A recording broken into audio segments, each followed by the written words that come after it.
ఈ సంవత్సరం పోలిపాడ్యమి దీపాలు వదలడానికి 21వ తేదీ మంచిదా 22వ తేదీ మంచిదా అని చాలామంది సందేహపడుతున్నారండి.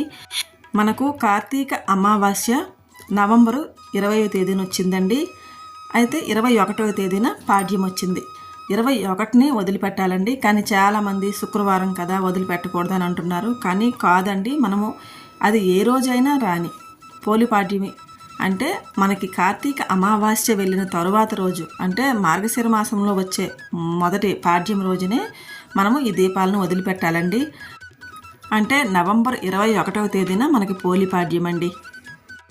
పోలిపాడ్యమ అంటాం కానీ పోలి విధియ అని అనం కదండి. అందుకే పాడ్యమి ఏ రోజు ఏ పని చేస్తే మంచిదో ఆ రోజే చేయాలండి.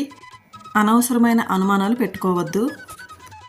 ఇక ముందుగా అయితే యోగుజామునే లెగిసి చక్కగా తలారా స్నానం చేసి ముందుగా అయితే తులసమ్మ దగ్గర దీపం పెట్టుకొని తర్వాత విఘ్నేశ్వరుడు పూజ చేసుకోవాలి.